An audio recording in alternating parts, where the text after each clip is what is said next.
ವರ್ಷದ ಸಮಯದಲ್ಲಿ ನಮಗೆಲ್ಲರೂ ಕಾಡ್ತಾ ಇರುವಂತಹ ಒಂದು ಭೀಕರ ಭಯ ಅಂದರೆ ಕೋವಿಡ್-19 ಅಂದರೆ ಕೊರೋನಾ ಮತ್ತು JN1 ವೈರಸ್. ಈ ಒಂದು ಪ್ರಕರಣದಲ್ಲಿ ಕೋವಿಡ್ ಸೋಂಕಿತರ ಪೈಕಿ ಒಂದು ದಿನದಲ್ಲಿ ಕಡಿಮೆ ಆಗಿದೆ ಅಂತ ಹೇಳ್ಬೋದು.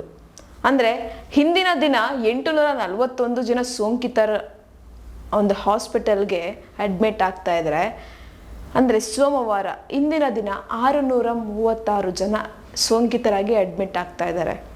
ಸೊ ಇದರಲ್ಲಿ ಗೊತ್ತಾಗ್ತಾ ಇದೆ ಒಂದು 24 ಗಂಟೆಗಳಲ್ಲಿ ಕೊರೋನಾ ಸೋಂಕಿತರ ಸಂಖ್ಯೆ ಕಡಿಮೆ ಆಗ್ತಾ ಇದೆ ಅಂತ. ಒಂದು ಕಡೆ ಖುಷಿ ವಿಚಾರ ಅಂತ ಹೇಳ್ಬೋದು. ಮತ್ತೊಂದು ಕಡೆ ಇನ್ನೊಂದು ಬೇಜಾರಾಗುವಂತಹ ಸಂಗತಿ ಏನಂದರೆ ಸಾವಿನ ಪ್ರಮಾಣ. ಅಂದರೆ 3 ಜನ ಸಾವನ್ನಪ್ಪಿದ್ದಾರೆ. 24 ಗಂಟೆಗಳಲ್ಲಿ ಈ ಥರ ಒಂದು ವೇರಿಯೇಷನ್ಸ್ ಆಗ್ತಾ ಇರೋಂಥ ಅದನ್ನು ನೋಡ್ತಾ ಇದ್ದರೆ ಒಂದು ಕಡೆ ಖುಷಿನೂ ಆಗುತ್ತೆ, ಒಂದು ಕಡೆ ಭಯನೂ ಉಂಟು ಮಾಡುತ್ತೆ. ಸೋಂಕಿತರು ಹುಷಾರಾಗ್ತಾ ಇದ್ದಾರೆ ಅಂತ ಖುಷಿ ಪಡಬೇಕು, ಇನ್ನೊಂದು ಕಡೆ ಉಳಿದಿರುವಂತಹ ಹುಷಾರಾಗಿರುವಂತಹ ಜನ ಮತ್ತೆ ಸೋಂಕಿತರಾಗದೇ ಇರಲಿ ಅಂತ ಭಯ ಪಡಬೇಕು.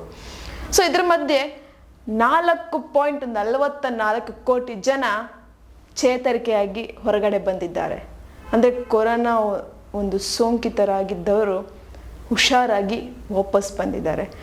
ಆ್ಯಂಡ್ ಇನ್ನು ಸ್ವಲ್ಪ ಮಟ್ಟಿಗೆ ಈಗಲೂ ಸಹ ಆ ಒಂದು ಕೊರೋನಾ ಸೋಂಕಿಗೆ ಬಲಿಯಾಗಿದ್ದಾರೆ. ಸಾಕಷ್ಟು ಜನ ಮರಣವನ್ನು ಸಹ ಅಪ್ಪಿದ್ದಾರೆ.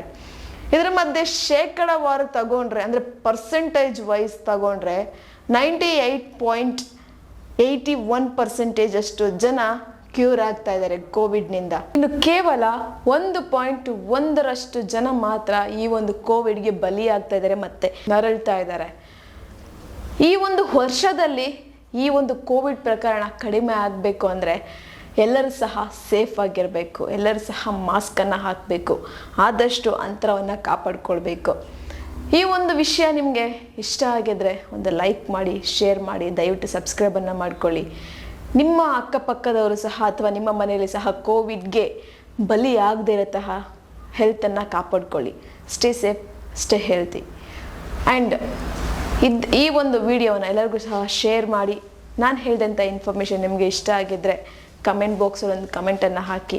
ಇದೇ ಥರ ಇನ್ನಷ್ಟು ವೀಡಿಯೋಸ್ಗೋಸ್ಕರ ನೀವು ನೋಡ್ತಾ ಇರಿ ನಮ್ಮ ಚಾನಲನ್ನು.